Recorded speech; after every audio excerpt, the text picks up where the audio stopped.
All right, let's dive right into today's explainer. We're exploring a deeply dark, intensely theatrical tale of the mind today.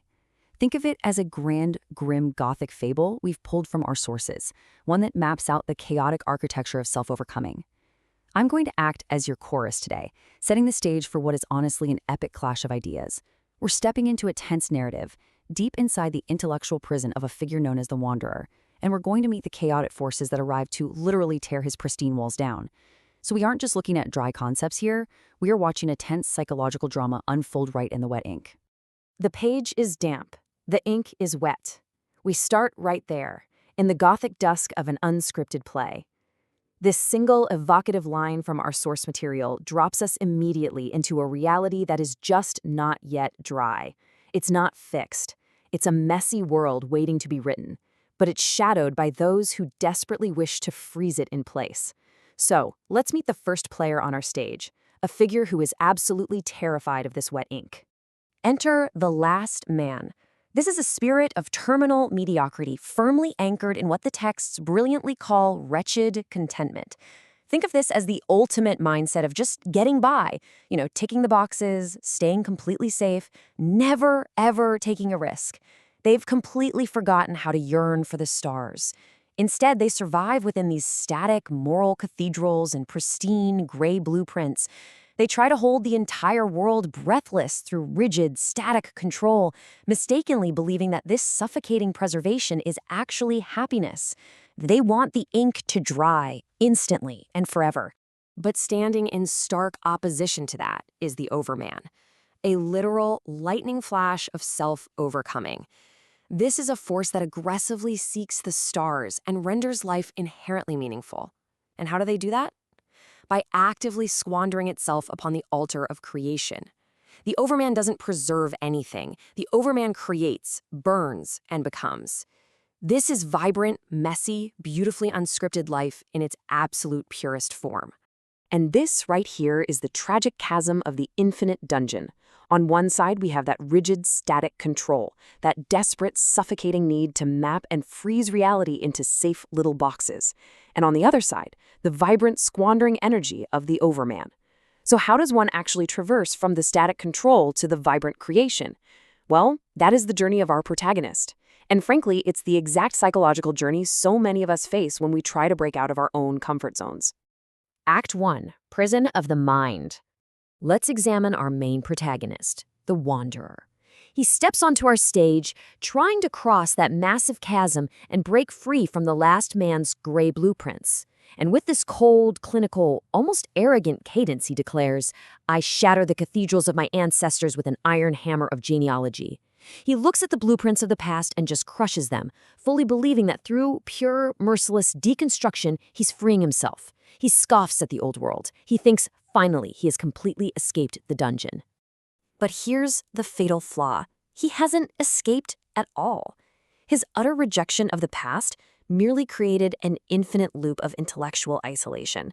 The Wanderer is now trapped in a brand new dungeon of merciless intellect and absolute certainty.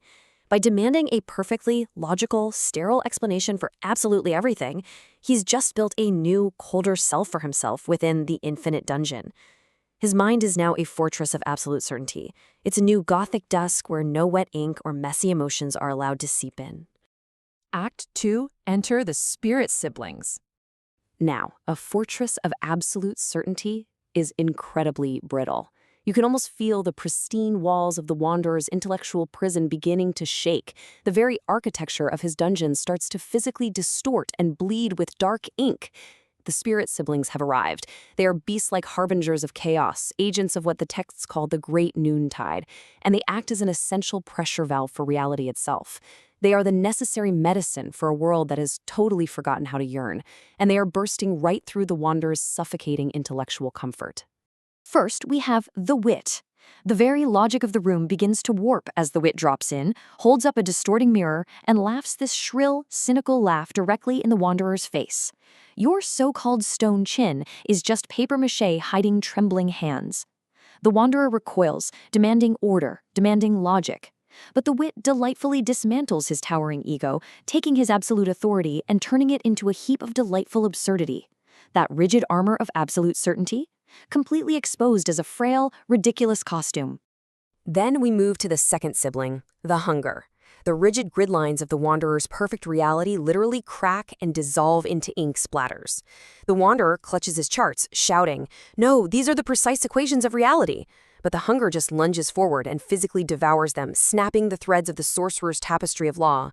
It eats the logic, creates a massive void, and spits it back out as a chaotic cacophony of, "How did this happen?" The hunger literally eats the expectations that hold the dungeon walls up. And finally, the small tiptoes in. Suddenly, the flawless logical proofs are stained by a spilled cup of tea. The small doesn't argue with the Wanderer, it just bumps the table. A single hiccup. It deliberately blurs the wet ink on the Wanderer's flawless logic. In an absolute instant, the small completely unbinds the tragic outcome, literally changing a rigid, mathematically perfect decree of execution into a decree of desert. The Wanderer can only watch in stunned, breathless silence as his highly structured world becomes a comedy of errors. You see, the small is the breeze that reminds a stiff, calcified world how to dance. It's so crucial to understand how these minor disruptions, these little smudges of ink and artful mistakes, physically warp the reality of the dungeon. And frankly, they warp our own rigid mindsets too. They are the ultimate catalysts for liberation, injecting messy, vibrant life right back into that merciless logic. Act 3, the alchemy of chaos. The walls are cracking. The ink is spilling everywhere. The linear path of the Wanderer is entirely broken and distorted by the siblings' presence. We can actually track the stages of this architectural collapse. It moves from the static cathedrals of ages past to the void in the logic created by the hunger, which is the breach. Then, the artful mistakes of the small bring about the unraveling. All of this leads directly to the great noontide, the awakening. This is the exact, messy process of tragedy being transformed alchemically into unscripted comedy.